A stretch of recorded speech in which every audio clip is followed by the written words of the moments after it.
Well, up first on centre stage, after 25 long years, the Government of India has finally woken up. The Prime Minister has reconstituted a new group of ministers headed by Home Minister P. Chidambaram to look into the Bhopal gas tragedy. The GoM will look specifically into the compensation aspect and the criminal nature of the probe into this tragedy. But the opposition is already crying foul. They're saying that the government is only adding insult to injury. Kartikeya Sharma with the day's top story.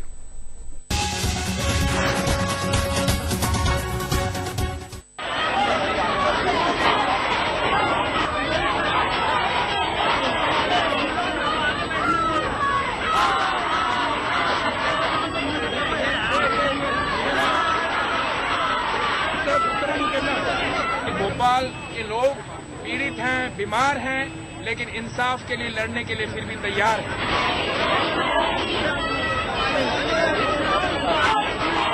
किसके पास जाए हम शिकायत लेके, किसको बताएं अपना दुख जो आज हमारे साथ में हुआ है।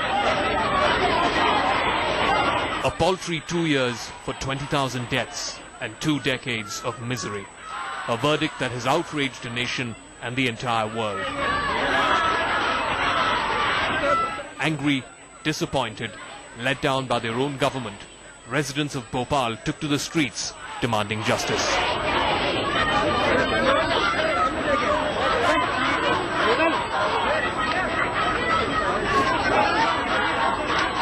Confronted with massive criticism and under immense public pressure, the Indian government seems to have finally woken up from its 25-year-long slumber. The centre has reconstituted a group of ministers to look into the criminal dimensions of the Bhopal gas tragedy. The GoM is expected to look at what changes to make in law with respect to criminal liability. The panel will also look into the issue of compensation paid to the victims. तो ये impact को assess करने के लिए, दोबारा assess करने के लिए empowered group of ministers को बनाना पड़ा. Headed by the Union Home Minister P. Chidambaram, the GoM will have 8 other members. These include Union Law Minister Veerappa Moily, Environment Minister Jairam Ramesh, Union Health Minister Ghulam Nabi Azad, Science and Technology Minister Prithviraj Chavan, Road Transport and Highways Minister Kamal Nath, Chemicals and Fertilizers Minister M.K. Alagiri, Kumari Selja and Union Urban Development Minister Jaipal Reddy. The opposition meanwhile claims that the GoM has not been set up to serve any purpose except to calm tempers. Holding meetings, forming committees, they don't constitute a step forward. Sometimes they constitute step backwards.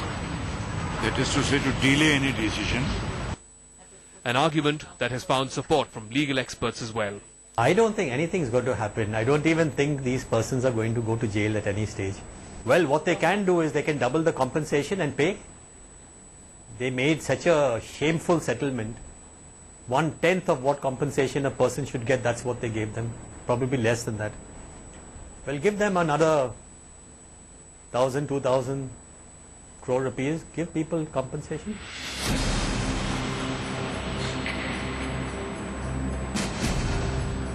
Now we are coming out of New York and proceeding towards Long Island, where it seems Mr. Anderson lives.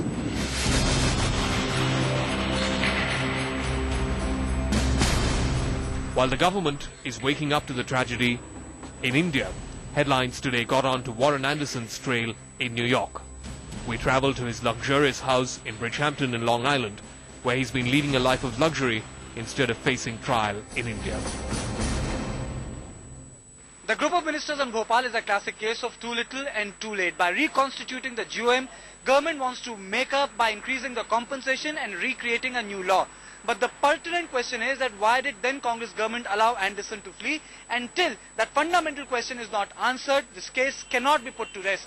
With camera person Alok Bhatnagar, Kartikeya Sharma from Delhi for Headlines Today.